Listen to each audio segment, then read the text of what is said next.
శ్రీమాత్రే నమః. శ్రీ లలితా సహస్రనామంలో 757వ నామము క్షరాక్షరాత్మిక. ఈ నామానికి అర్థం ఏంటి అంటే, క్షర అంటే నశించేది, అక్షర అంటే నశించనిది అని అర్థం వస్తుంది. ఆత్మిక అంటే ఆత్మ కలిగినటువంటిది, అంటే నశించని ఆత్మ కలిగినటువంటిది అమ్మవారు. ఈ చరాచర జీవుల్లో కూడిన విశ్వానికి నశించేటటువంటి గుణం ఉంది కదా. అయితే ఈ ప్రపంచంలో నశించనిది ఏది అంటే అమ్మవారు. ఈ రెండిటికి, అటు నశించే వాటికి నశించని వాటికి కూడా ఆత్మ నశించదు కదా. ఆత్మకి నాశనం లేదు అని చెప్పుకుంటూ ఉంటాం. కాబట్టి నశించని ఆత్మకి, నశించేటటువంటి వస్తువులన్నిటికీ కూడా ప్రకాశించే ఆత్మగా ఉండేది అమ్మవారు అనే అర్థం ఉంది. క్షరాక్షరాత్మిక అనే పదాన్ని ఒక జీవుని విషయంగా కనుక మనం తీసుకుంటే, ఒక జీవునికి తీసుకుంటే, ఈ పంచభూతాల్లో కలిసిపోయి నశించే జీవుని యొక్క ఈ స్థూల దేహాన్ని క్షరము అని సూచిస్తూ ఉంటారు. ఈ పంచభూతాల్లో కలవని నశించని జీవాత్మ ఉంది కదా, అది అక్షరముగాను తీసుకుంటే, ఇటు క్షరపురుషుడైన జీవుని స్థూల దేహంలో, అటు అక్షరపురుషుడైన జీవాత్మలో, ఈ రెండిట్లో కూడా ఆత్మస్వరూపంలో నిలిచి ఉంది కాబట్టి క్షరాక్షరాత్మిక అని వసన్యాది వాగ్దేవతలు అమ్మవారిని కీర్తించారు. ఈ జీవితమే ఒక నాటక రంగం కదా, ఒక రంగస్థలం అన్నమాట. అందులో సూత్రధారులు చాలామంది ఉంటారు, పాత్రధారులు కూడా ఉంటూ ఉంటారు.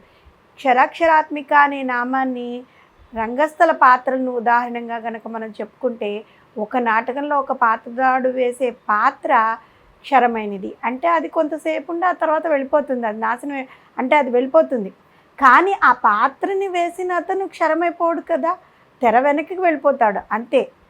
మరొక పాత్ర పోషించడానికి సిద్ధంగా తయారవుతూ ఉంటాడు అన్నమాట. ఇంకొక పాత్ర తనది ఏమైనా ఉంటే ఆ పాత్రకి రెడీ అవుతూ ఉంటాడు. అంటే ఇక్కడ క్షరమయ్యే పాత్రకు, క్షరము కాని పాత్రదారునికి, ఈ రెండిటికీ కూడా మూల కారణము ఆత్మరూపమైంది అయిన సూత్రధారుడే ఆ పరబ్రహ్మ స్వరూపురాలైన జగన్మాత. ఇక్కడ మనం అర్థం చేసుకోవాల్సింది ఏంటి అంటే, క్షరమయ్యేదానికి, క్షరము కాని దానికి మూల కారణమైన ఆత్మ ఆ పరబ్రహ్మ స్వరూపిణైన అమ్మవారు అని మనం ఇక్కడ అర్థం చేసుకోవాలి. ఇదే విషయాన్ని గీతాచార్యుడైన శ్రీకృష్ణ పరమాత్మ తన పురుషోత్తమ యోగంలోని, భగవద్గీతలో పురుషోత్తమ యోగంలోని 16-17 శ్లోకాల్లో వివరించారు. ఈ జగత్తు మొత్తం కూడా నశించేదే, కానీ నేను మాత్రము నాశనరహితుణ్ణి, నేను నశించను. పురుషులు 2 విధాలుగా ఉంటారు. సకల ప్రాణుల శరీరములు క్షరములు అంటే నశించేవి. అయితే కూటస్థుడు అంటే ఆ జీవాత్మ ఉన్నాడు కదా, అతను అక్షరుడు అంటే నాశనరహితుడు అని శ్రీకృష్ణ పరమాత్మ అర్జునుడికి వివరించారనమాట భగవద్గీతలో. క్షరుడైన శరీరధారి, అక్షరుడైన కూటస్థుడైన జీవాత్మ, ఈ ఇద్దరికంటే కూడా ఉత్తముడైన పురుషుడు వేరొకడు ఉన్నారు. అతడే నాశనరహితుడైన పరమేశ్వరుడు అనమాట. ఆయనే పరమాత్మ. అతడు అన్ని లోకాల్లోనూ ప్రవేశించి అందరినీ భరించి పోషిస్తూ ఉంటాడు. మూల కారణము, కేంద్ర బిందువు, అక్షరుడు అయిన ఆ పరమాత్మ చుట్టూనే ఈ క్షర అక్షర బిందువులన్నీ కూడా తిరుగుతూ ఉంటాయి. ఈ సర్వభూతాలు క్షరములు అని చెప్పుకున్నాం కదా. కూటస్థుడైన పరబ్రహ్మ స్వరూపం ఒక్కడే అక్షరుడు అనమాట. అతడే ఈ నాశనమయ్యే జీవుల ఈ స్థూల శరీరంలో జీవాత్మగా కొలువే ఉంటాడు. స్థూల శరీరుడైన జీవుడు నశించగానే అక్షరమైన జీవాత్మ ఉత్తమ పురుషుడైన పరమాత్మలో లీనమైపోతుంది. మహాభారతంలో కూడా ఉంది, సత్ అసత్తులు క్షర అక్షరములు అని. విష్ణు భాగవతం కూడా విష్ణువుకు పురుషములు అని 3 రూపాలు ఉన్నాయి. మొదటిది మహత్తును సృష్టించింది, రెండవది అండంలో ఉండేది, ఇక మూడవది భూతాలందు ఉంటూ ఉంటుంది అని వివరించాయి. జగన్మాత లలితా త్రిపుర సుందరి అకారాది క్షకారాంతం వరకు గల అనేక అక్షరాల యొక్క సముదాయం అమ్మవారే. ఈ అక్షర సముదాయమే వేదాలు. ఈ వేదాలు నాశనమయ్యేవి కావు అన్నమాట. వరాహపురాణంలో ఏముందంటే, ఏకాక్షర స్వరూపిణి ఆ తల్లే, అమితాక్షర రూపిణి కూడా ఆ తల్లే.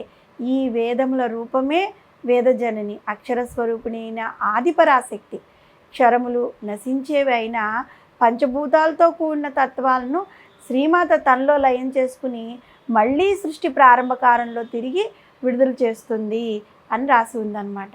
నశించేటటువంటి ఈ చరాచర జీవరాశులతో కూడిన విశ్వానికి నశించకుండా ఉండేటటువంటి పరలోకమునకు రెండిటికీ కూడా ఆత్మగా ప్రకాశిస్తూ ఈ రెండిటికీ కూడా మూల కారణము పరాశక్తిగా ఏకాక్షర అమితాక్షర స్వరూపిణిగా వెలిగే జగన్మాతను మనము క్షరాక్షరాత్మిక అనే నామంతో స్మరిస్తూ ఉంటే నాశనమైపోయే ఈ స్థూల దేహాన్ని వదిలివేసిన తర్వాత నాశనము కానటువంటి ఆ జీవాత్మ ఉంది కదా, ఆ జీవాత్మ నాశనం ఎప్పటికీ నాశనం లేనటువంటి ఆ అమ్మవారిలో ఐక్యమైపోతుంది.